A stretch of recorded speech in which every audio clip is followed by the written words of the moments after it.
Alma Redemptoris Mater, que per via celi porta manes et stella maris. O Santa Madre del Redentore, porta che ci apre il cielo, stella del mare. Succurre cadenti, surgere qui curat populo, tuque genuisti natura mirante tum sanctum genitorem. Soccori il tuo popolo vacillante che anela a risorgere, tu che nello stupore di tutto il creato hai generato il tuo creatore.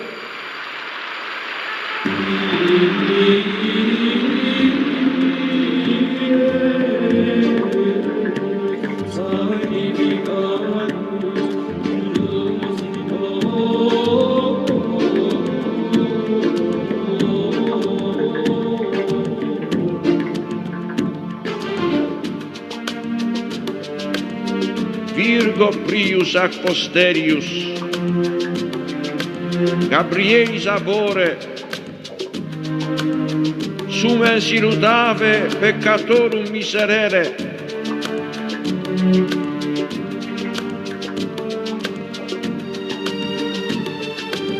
Vergine prima e dopo il parto,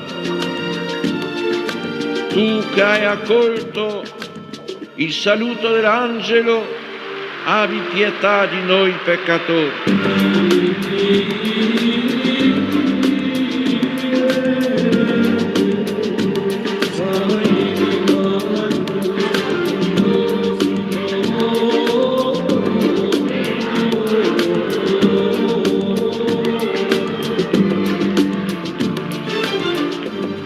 Fa risorgere il mondo, aiuta l'uomo a risorgere dal peccato.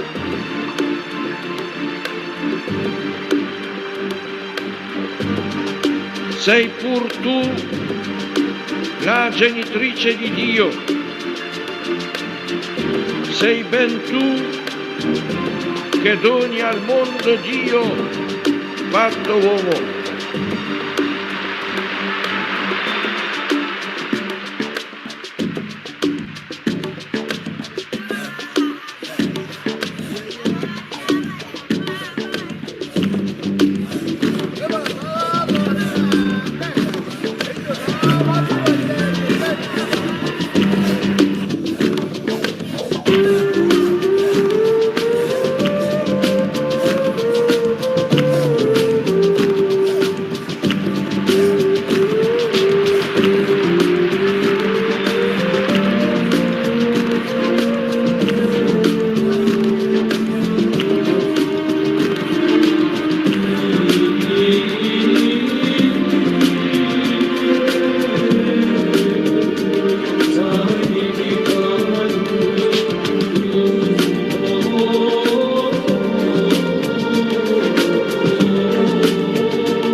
Beati i poveri in spirito, perché di essi è il regno dei cieli.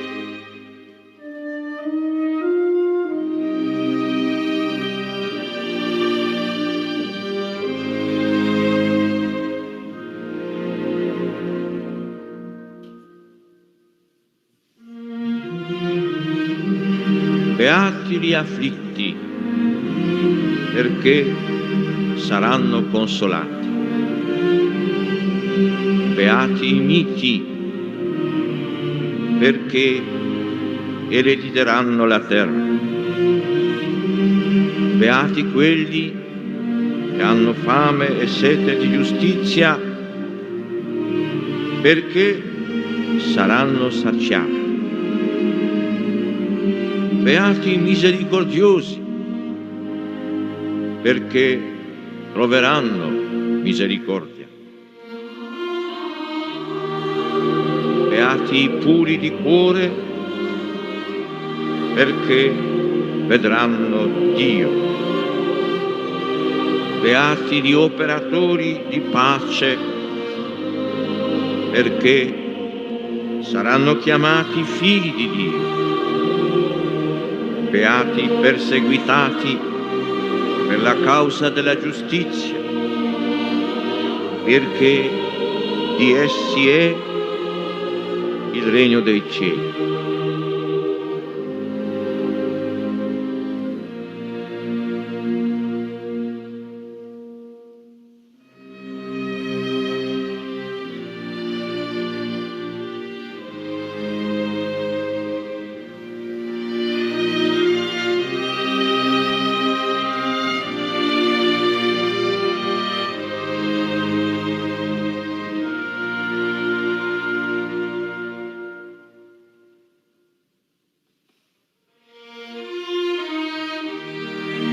Beati voi, quando vi insulteranno, vi perseguiteranno e mentendo diranno ogni sorta di male contro di voi a causa mia. Rallegratevi ed esultate,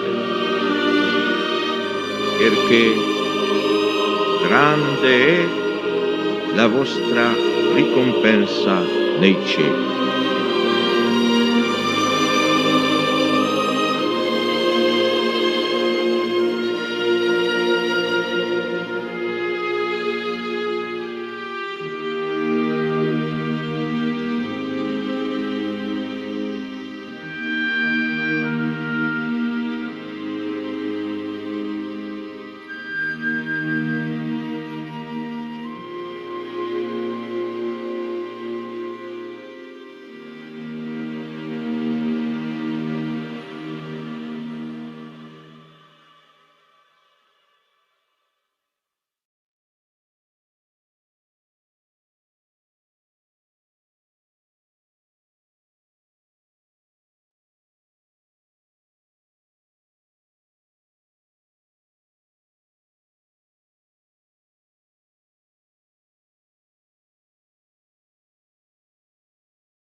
In the name of the Father, and of the Son, and of the Holy Spirit.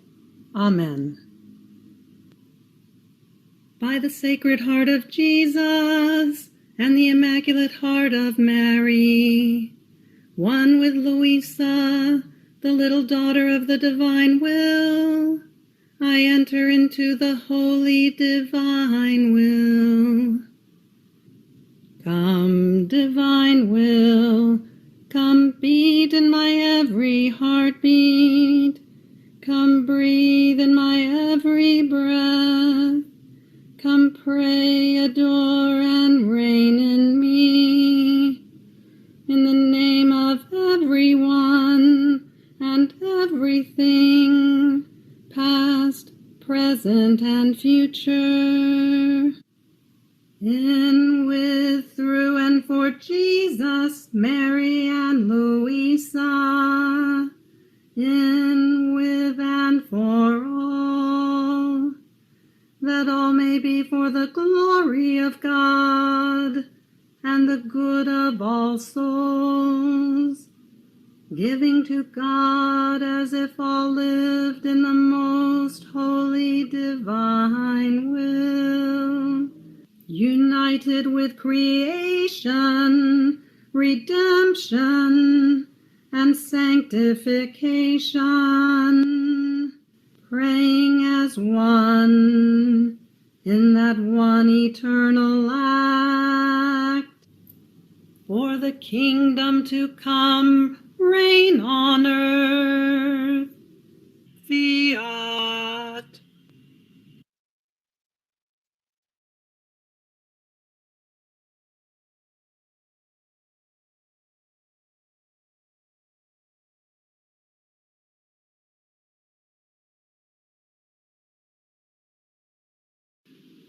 Book of Heaven, Volume 20, Part 21.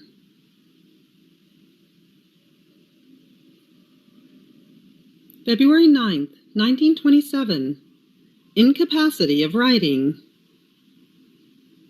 Just as the sun always gives light, so the Supreme Volition wants to always give the light of its manifestations. When one neglects to write what Jesus says,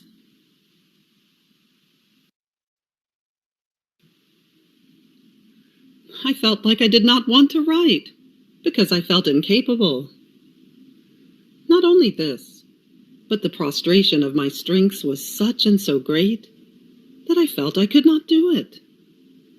And I thought to myself, maybe it is no longer will of God that I write.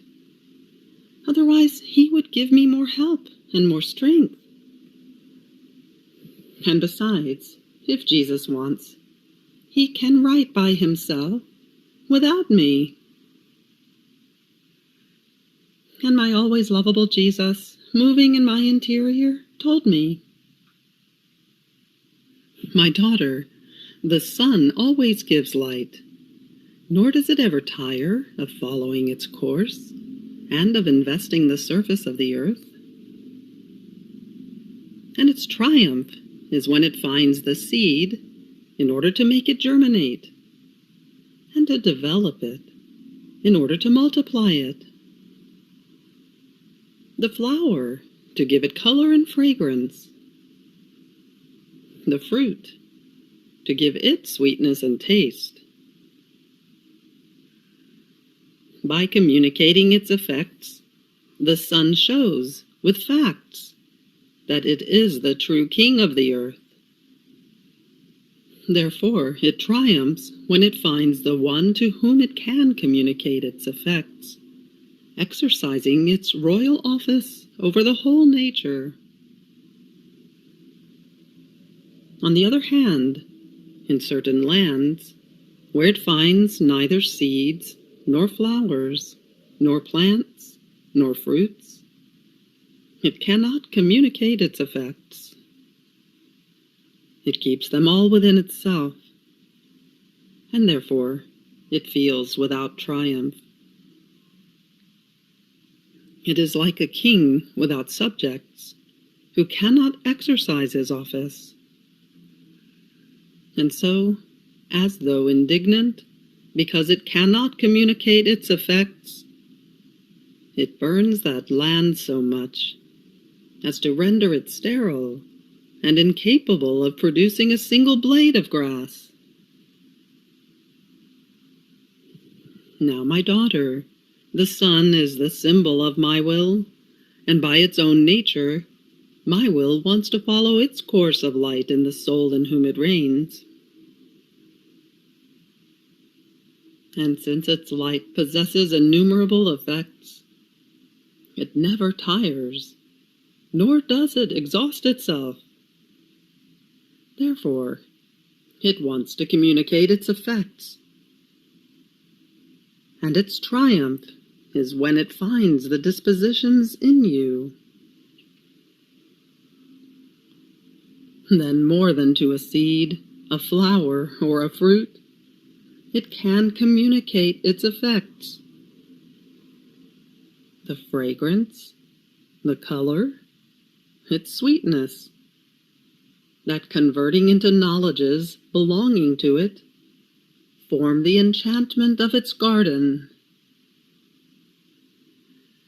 And my divine Fiat, more than son, feels like the king who is able to exercise his royal office. It feels it has not only its subjects, but also its daughter, to whom, as it communicates its effects, its manifestations, so it communicates the likeness of queen. And this is all its triumph, to transform the soul into queen, and to clothe her with royal garments. And since all of my manifestations about the supreme Fiat shall form the new garden of the children of my kingdom, it wants to always place its effects in you with its light, so as to make it rich and luxuriant with all species of celestial flowers, fruits, and plants, in such a way that, attracted by the variety of so many beauties, all shall feel as though enraptured, and shall strive to live in my kingdom. Now, if you lacked the dispositions to receive the communications of the effects of the Son of my will, and to put them out in order to write them, so as to make known the good it contains and its unheard of prodigies, my will would act like the sun. It would burn you in such a way that you would become like sterile and infertile land. And besides, how can I write alone, without you? My manifestations must be tangible, not invisible. They must fall before the senses of creatures. The human eye does not have the virtue of seeing invisible things. It would be as if I said to you, write without ink, without pen, and without paper. Would it not be absurd and unreasonable? So, since my manifestations must serve for the use of creatures, formed of soul and body, I too need matter in order to write. And it is you who must lend it to me. So you shall serve as ink, as pen, and as paper for me. And with this, I form in you my characters. And you, feeling them within yourself, put them out and render them tangible by writing them on paper. Therefore, you cannot write without me, for you would lack the topic, the subject, the dictation from which to copy, and therefore would not be able to say anything. And I cannot write without you, for I would lack the main things to be able to write: the paper of your soul, the ink of your love, the pen of your will. Therefore, this is a work that we must do together, and in mutual agreement. Then, while I was writing, I was thinking to myself, Before I write certain little things that Jesus tells me, it seems to me that they are of very little importance, and therefore it seems that it is not necessary to put them on paper. But as I am in the act of writing them, the way in which Jesus orders them in my interior changes the scene, and though small in their appearance, they seem to be of great importance in their substance. Given all this, what an account shall those who have had, and those who have authority over me, have to give God, when they have not imposed themselves through obedience in order to make me right? How many things have I neglected when I received no command? And Jesus, moving in my interior, told me, "Daughter, indeed they shall have to give me an account. If they believe it is I, the account shall be very strict, because believing that it is I, and not taking into account even one word, is as if they wanted to suffocate a sea of good for the benefit of creatures. Because my word always starts from the strength of the creative power. In fact, I pronounced one fiat in creation, and I extended a heaven studded with innumerable millions of stars. Another fiat, and I formed the sun. I did not say 20 words to form so many things in creation, but one fiat was enough for me. Now my word still contains its creative power, and you or others cannot know if my word is directed to forming a heaven, a star, a sea, a sun for souls. Therefore, by not taking it into account, and by not putting it on display for creatures, they come to reject this heaven, this sun, stars, and sea, back into myself, while they could do so much good to creatures. And the harm that would follow would be ascribed to one who, not taking it into consideration, has suffocated it within me. If, on the other hand, they do not believe, it is even worse, because they are so blind as to not have the eyes to see the sun of my word. And incredulity leads to obstinacy and to hardness of heart, while belief softens the heart and disposes it to let itself be subdued by grace and to receive the sight in order to comprehend my truths.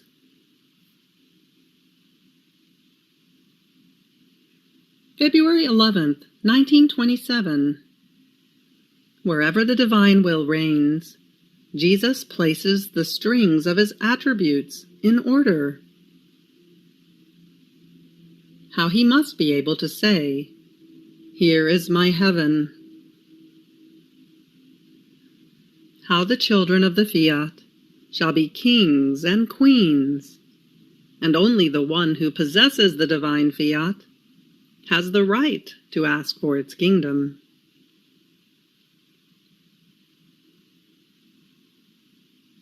As I was in my usual state, my adorable Jesus made me see many strings in my interior, one close to the other, starting from a sphere that was in the middle of these strings. Under this sphere, it was empty, and in that empty space, there was my sweet Jesus, who very often touched those strings and played. but in such a harmonious and beautiful way that it cannot be described. Then, after he played his little sonata, he said, "My daughter, these strings are symbol of the soul in whom my will reigns. I myself delight in forming them and arranging them all in order. Look at them. How beautiful they are. Each string has its distinct color, invested with light, in such a way that, altogether, they form the most beautiful rainbow, all radiant with light. But do you want to know why each string has its distinct color? Because each one of them symbolizes one of my divine qualities, that is, my attributes. So I placed everything in order. The string of love, the string of goodness, the string of power, of mercy, of strength, of wisdom, of purity. In sum, everything. I have not excluded even the string of justice. So, when I want to love and be loved, I touch the string of love. Oh, how sweet is its sound! Soft, penetrating, delightful, such as to shake heaven and earth, investing the inmost fibers of all the beings in which my will reigns. And I love, and am loved, because its sound draws and enraptures everyone to love me. And I myself, enraptured by my own love, love, and put out oceans of love. This sound is so melodious as to make me tolerate everything and bear the great evils of the poor world. This sound makes me move on to touch the string of goodness, and this sound calls the attention of all to receive the goods that my goodness wants to put out and give to creatures. Speaking voices can be heard in this sound.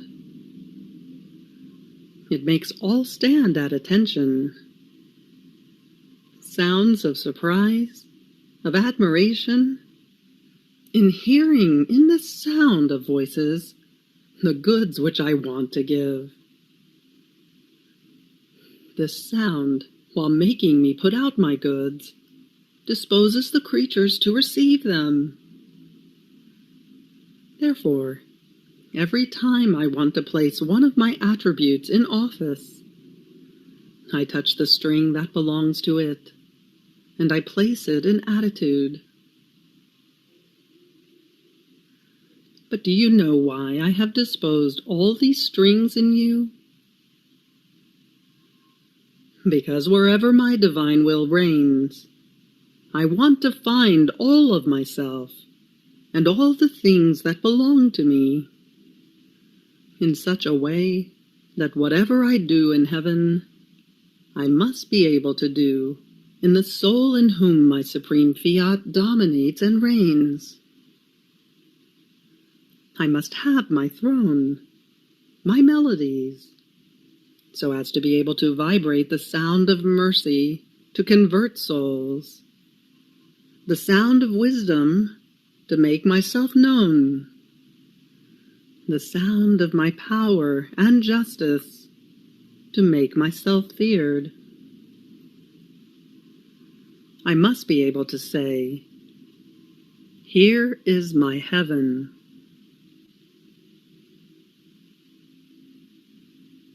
After this, I was praying my round in the creation, and while impressing my "I love you" on each created thing, I asked that, by virtue of that divine will that preserves them beautiful and whole, the kingdom of the supreme Fiat might come upon earth. But while I was doing this, I thought to myself, created things are inanimate. Therefore they do not have the virtue of asking for a kingdom so holy. But while I was thinking of this, my beloved Jesus came out from within my interior and told me, "My daughter, it is true that created things are without soul. However, inside each one of them runs the life of my will, and only by virtue of it do they maintain themselves beautiful, just as they were created." Now, created things are all noble and queens, all belonging to my royal family, and by virtue of my will that animates them, and of the acts that my will exercises in them, they have the right to ask for the coming of my kingdom, because it is also their kingdom. In order to ask, with right, for the coming of the kingdom of the divine Fiat, it is necessary to be one from our family, in whom our will has its first place, its throne, its life. This is why first I made you be born in it, so that it might have its rights of paternity over you, and you might have the rights of daughter, in order to have the rights to ask for its kingdom. And not you alone, but also by virtue of all created things. That is, of all those innumerable acts that our will exercises in all creation, to ask that our kingdom and yours may come. My daughter, who can aspire to have the right to be king, if not a son of a king? Even more, everyone sees in him the right that the kingdom shall be his. But if they see a servant, a peasant, aspiring to it, who does not belong to the royal family, and says that he has the right to be king, and that the kingdom shall be his, this one is considered insane, and he deserves all mockeries. In the same way, the one who wanted to ask for my kingdom, but my holy will did not reign in him, being in the condition of a servant, does not have the right to ask for my kingdom. And if he asks for it, it is without right, and a simple way of speaking. Now suppose that a king had, as his children, hundreds, thousands of children, all belonging legitimately to his royal family. Do all of them not have the right to occupy noble positions, not unseemly to their status, and to say, "The kingdom of our Father is our kingdom, because we carry his royal blood in our veins"? Now, in all creation, in the children who shall belong to the kingdom of the divine Fiat, shall flow, more than blood, the life of it, which shall give them the right to belong to the royal and celestial family, in such a way that all shall be kings and queens. All shall occupy noble positions, worthy of the family to which they belong. Therefore, created things have more right that the kingdom of my will come, because they are all daughters of heaven, and are the acts of my very will that asks for it in them. than creatures themselves, who by doing their will have reduced themselves to the condition of servants. Therefore, when you, in the name of the heavens, of the sun, of the sea, and of all other created things, ask for the coming of the kingdom of my eternal fiat, you force my will itself to ask for the coming of its kingdom. And do you think it is nothing that a divine will prays in each created thing as you impetrate its kingdom? Therefore continue and never draw back. Even more, you must know that it is my will itself that puts you on the way in all creation, to have its daughter together with it in all of its acts, to make you do what it does and wants from you.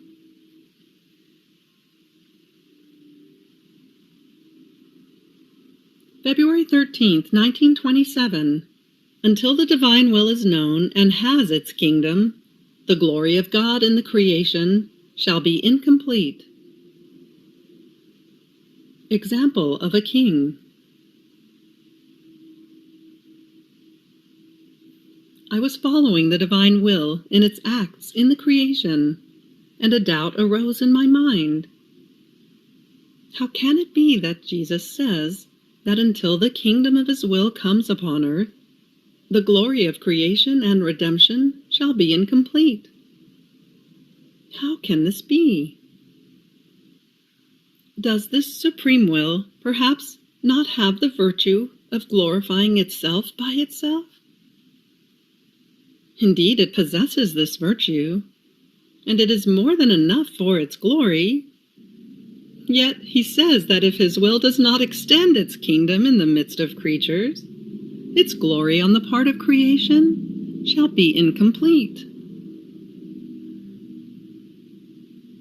Now, while I was thinking of this, my adorable Jesus, surprising me with a most brilliant light that came out of him, told me, "My daughter, the thing in itself is most clear. Until my will is known, and has its first place of honor and dominion in each being that has come out of our creative hands, its glory shall always be incomplete. The reason is most clear. In fact, our prime purpose in creation was that, as we released from us this supreme will, that being bilocated in all creation, extended everywhere, in the heavens, in the sun, in the sea, in the flower, in the plants, even in the earth, and in each being come out of our creative hands, constituting itself life of everything in order to form its life in each being, and bilocating itself in each creature, it might have as many of its lives and kingdoms to dominate, for as many creatures as would come out to the light. Now, my will has not withdrawn. There is not one point to which its divine life does not extend. There is not one creature that is not invested by this supreme will. But while it extends everywhere and invests everything and everyone, it cannot form its life. How many divine lives are suffocated in creatures? How many deny to it the first place in their acts? How many place it after unworthy and vile acts, denying its dominion to it? And do you think that the destruction of so many divine lives of this will of mine in creatures is something trivial? Of so many of its acts, noble and sublime, that it feels as being destroyed, while they use it to form human lives, deplorable lives, monsters, that shall serve for hell? And do you think this is trivial, my daughter? The detriment that our glory receives on the part of creation is great and incalculable, such that not even all the good of redemption could repay us. Because even with redemption, man has not come back into the unity of our will, nor does it reign fully in the creatures. How many lives, which are said to be good, holy, are halved between divine will and human will. Therefore our glory in the creation is not complete, and only when the things created by us shall serve our own will, as well as those who shall give it the first place of honor, shall recognize it in all things, and letting it reign in all their acts, shall constitute it absolute queen and dominating king, then shall it be complete. Don't you think it is just and a right that since everything belongs to my will, and since my will is everywhere and is for all primary life of everything, all would recognize it and all would become divine will, since they all belong to it? Imagine a king who had his kingdom. All lands, villas, and cities are his exclusive property.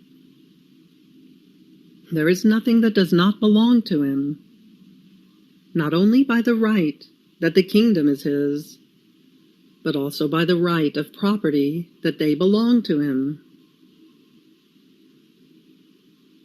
Now, because of his goodness of heart, this king wants to see his people happy, and so he distributes his farms, his villas, his lands to his people for free, giving them even housing in his cities, in such a way that all can be rich, with abundance, each one in his own condition.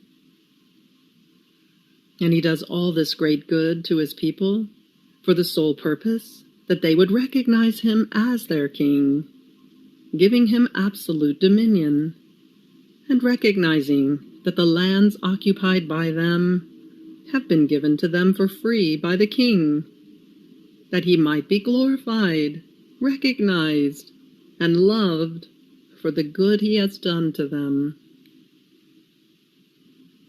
Now this people, ungrateful, does not recognize him as its king, and it claims the right of property over the lands that it possesses, denying that they were gifts given by the king. Would this king, then, not be defrauded in the glory of the good he has done to his people? And if you add that they use his lands without benefit for themselves, some do not work them, some remove from them the most beautiful plantations, some render the most pleasant gardens squalid, in such a way as to procure for themselves their own unhappiness and misery. All this would add dishonor and a sorrow that no one could soothe, to the detriment of the glory of the king. This is nothing but the mere shadow of what my supreme will has done, and still does. No one has given us a cent for receiving the good of the sun, of the sea, of the earth. Rather, we gave them everything for free, and only to make them happy, and so that they would recognize my supreme Fiat, that loved them so much, and wants nothing but love and dominion. Now, who could repay that king for the detriment of the glory that his people have not given him, and soothe his intense sorrow? Suppose, again, that someone from that same people, investing himself with the just sorrow of his king, and wanting to repay him of his glory, begins at first to renovate the land he occupies, in such a way as to make of it the most beautiful and pleasant garden of the kingdom. Then he says to everyone that his garden is a gift that the king has given him because he loves him. And then he calls the king into his garden and says to him, "These are your dominions. It is right that they be all at your disposal." The king is pleased with this loyalty and says, "I want that you be king together with me, and that we reign together." Oh, how he feels his glory being restored, and his sorrow soothed by this one member of his people. But this man does not stop. He covers all the paths of the kingdom, and stirring everyone with his speaking, he calls a good handful of people to imitate him, and forms the loyal people who give the right of dominion to their king. And the king feels restored in his glory. And as reward, he gives them the title of children of his, and says to them, "My kingdom is yours. Reign, children of mine."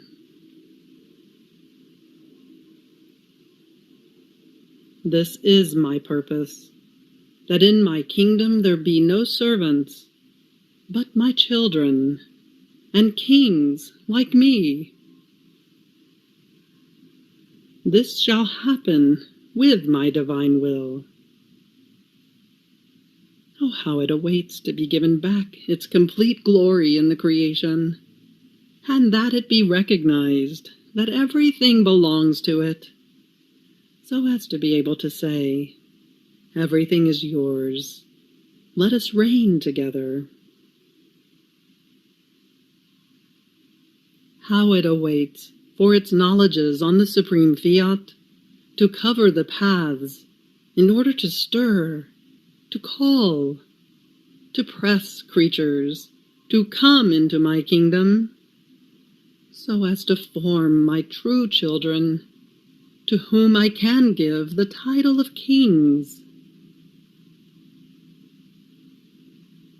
This is why I have so much interest that these manifestations on my divine will be known, because this is about my greatest act, that is, the fulfillment of my glory and the complete good of creatures. You have reached the end of the Book of Heaven, Volume 20, Part 21. Fiat.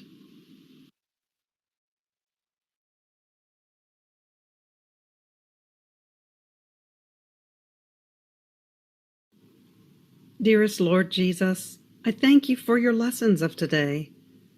Free me from living one single instant outside of your will. Have pity on me, and do not permit that I either know or acquire any other life except that of your divine will. Fiat et Amen. In the name